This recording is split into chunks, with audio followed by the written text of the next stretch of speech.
All right, shifting our focus to the big discussion we are hosting right now.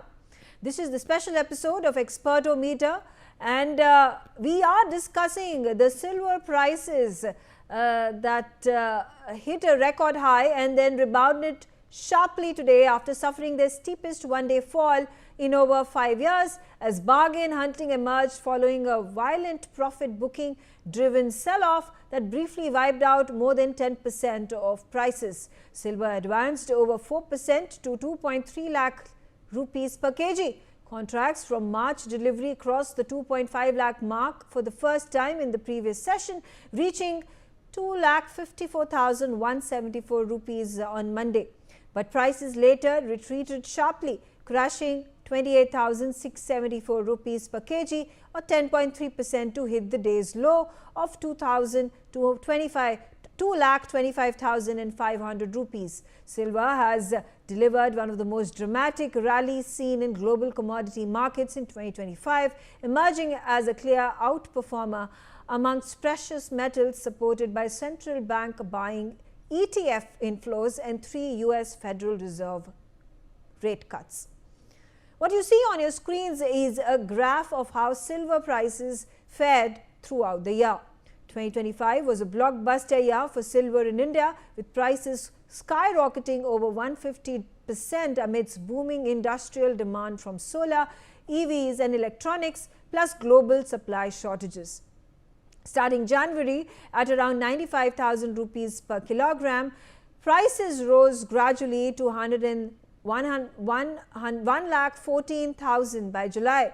Then the rally accelerated. August hit 1,30,000, September at 150,000, October at 180,000, November saw a rise of 210,000. December saw massive volatility, peaking near 2,50,000 rupees mid-month before profit-taking, pulling it back to around 2,40,000 rupees by the year end.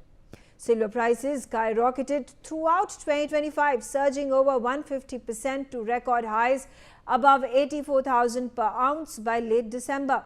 But on December 29th, the metal suffered a dramatic crash, plunging as much as 14% intraday to around $74 to $74 before a partial rebound. This sharp reversal wiped out recent gains and shocked the market. Here are the 5 key reasons behind the plunge. Aggressive profit booking. After silver's massive run-up in 2025, which was fueled by industrial demand, supply shortages and investor frenzy, many traders decided it was now time to cash in. Overbought technical indicators like elevated RSI levels signaled the rally was exhausted, triggering widespread selling. Chicago Mercantile Exchange actions, the CME raised initial margin requirements the cash traders must hold in accounts, and the tightened position limits on silver futures over the weekend. This forced leveraged traders to either add funds or to sell positions quickly, accelerating the downward spiral. Thin holiday liquidity. Well, with the end of the year holidays, trading volumes were much lower than usual. This lack of liquidity exaggerated price swings. Small sell orders caused outsized drops, creating an imbalance that amplified the decline.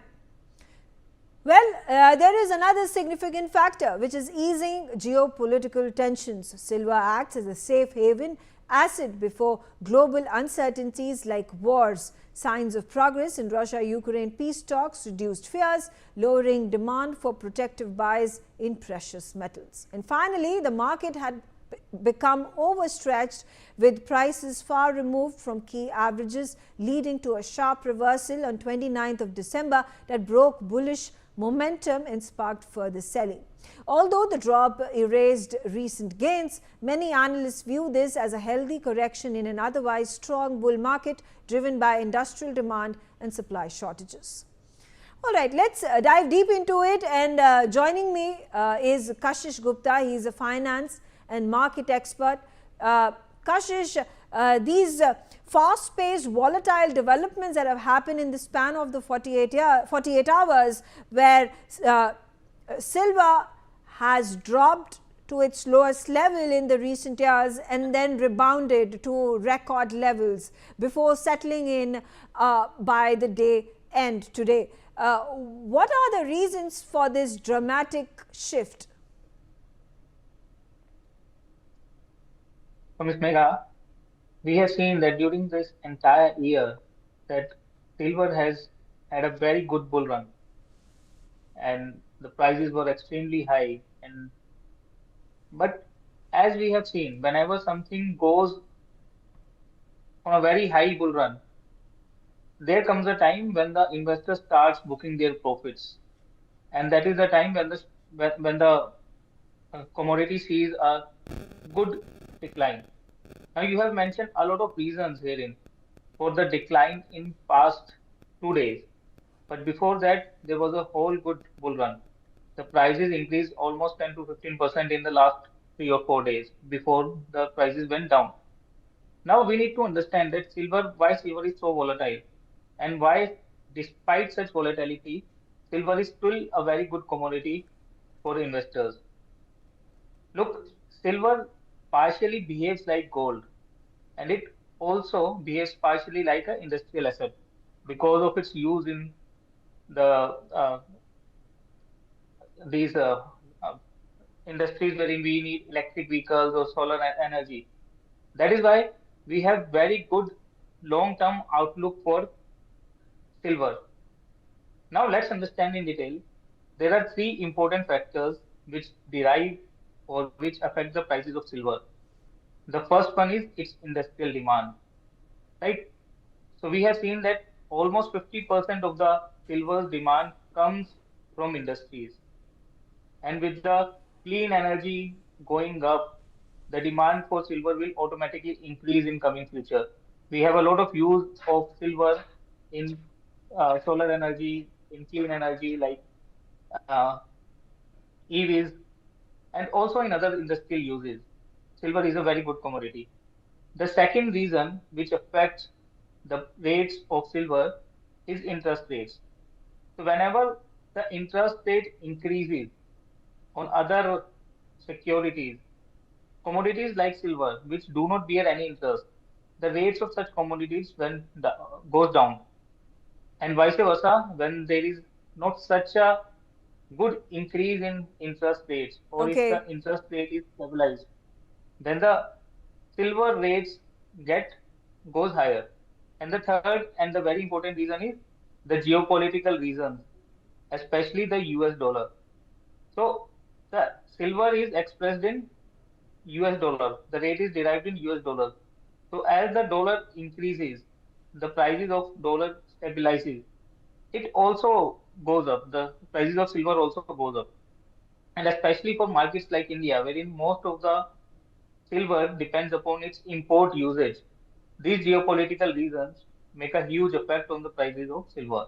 Okay, all right. I do want, the question on everybody's mind right now is whether today is a good time to buy silver or sell it. We have already seen the market volatility in the last 1 week, global markets as well as in India. It has impacted the domestic markets. But what happens in the course of the next 1 week?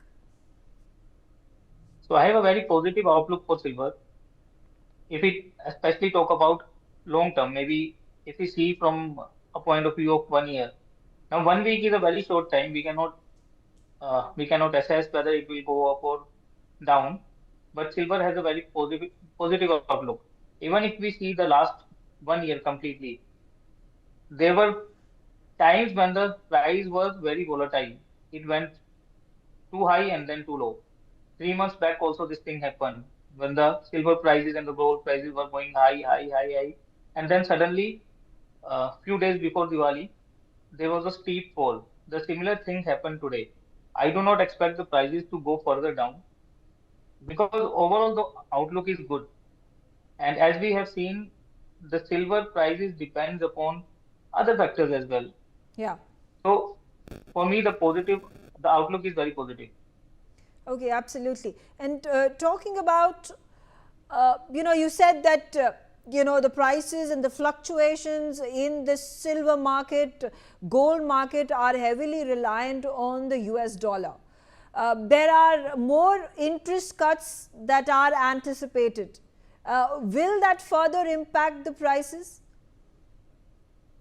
Surely, the interest rates will definitely affect the prices of silver and gold, especially in silver, because silver is more volatile as far as I consider it to be more volatile than gold. And as we expect the interest rate cuts to be happening in further times to come, it will definitely have a huge impact on the prices of silver. Right. And talking about geopolitical standoffs that have taken place, even natural calamities. We saw that the Gaza war came to an end. We also see some green shoots when it comes to the resolution of the Ukraine-Russia conflict. There has been constant conversation, communication, even negotiations. Why are these geopolitical strategic developments across the globe reflective on the markets? See, whenever there is any geopolitical tension, people move to safe investments, safe havens. They pull out their money from other markets and try to invest them in safe commodities. And that is why the silver prices went high. But then we have to have an overall outlook. This is not solely dependent upon the geopolitical tensions. It also has a very good amount of Right. it has a very good industrial demand, and the supply is very limited. And when we have a limited supply, then the price are bound to rise when the demand rises. And that is the reason that despite the easing tensions, despite the rate cuts, I believe the silver prices will go up from here. The only thing is that we do not have to invest heavily in this commodity. So be safe, Okay. mark your levels, and invest whenever there is a dip in the prices. All right. Thank you, Kashish Gupta, for joining us and sharing your perspective and what is the potential, what is the right advice when it comes to the silver commodity, the volatility, whether you want to buy or you should hold on to it. So all those questions answered. I'm also being joined by Ajay Dua, former Commerce Secretary. Ajay Dua, quickly a response from you about the global implications when commodities like silver and gold rally with the volatility that we have seen in the last couple of days. Thank you for having me in this discussion. The volatility is linked to the global events. And we have seen during 2025, the world experience the impact of tariffs imposed in bits and pieces by the United States presidents. That did affect countries, though I'm happy to make a general statement that most countries seem to have now adjusted themselves to the tariffs, and there is a likelihood that will apply to even China, which at one point of which is the second largest country but the biggest trader of the US, felt itself being hurt with the higher duties. But now that there are reconciliation, at least in the commercial world, seems possible between the US and China, I think the commodity market by itself would improve, and that would include these precious metals, gold and silver. Yeah. So I would put it as the buoyancy in the commodity market, particularly of gold and silver, can be little more than what we saw last year. Last year itself, as you have been discussing, and as you had observed in the introduction, that gold, because silver increased tremendously, by over almost 130% during 1 year, though it experienced the fluctuations which are associated with events as well as the demands. Right. Second, do expect that going forward during the current year, the overall rate of growth of the world economy would step up from last year.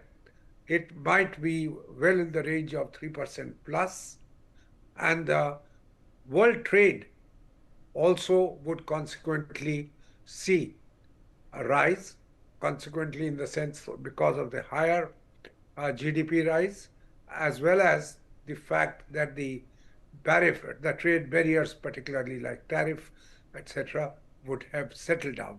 So Okay. that Okay. makes me All right. So then, optimistic. a very, often asked question now, is it a good time to buy or hold on to silver, or should people sell off their reserves? Megha, I'm one who thinks in terms of long-term profits rather than short-term or immediate kind of profits.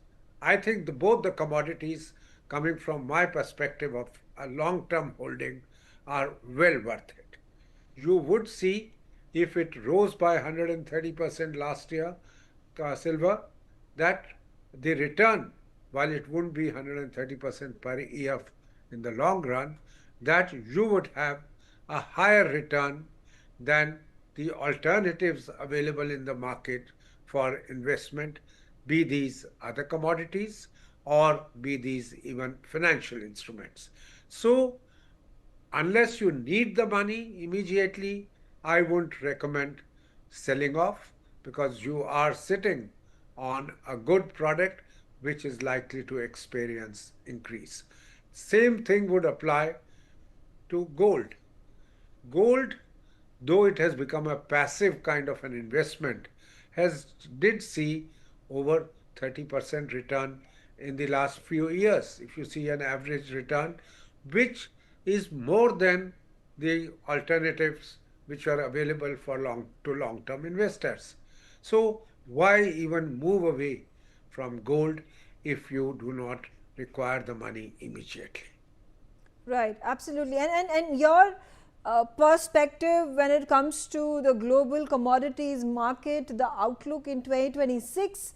Again, the question: do you think they are going to be primarily reliant, are going to see their ups and downs, the volatility, depending on how the U.S. market functions? Again, like I said, the interest rate cuts by the Federal Reserves in the United States of America, will it impact the markets?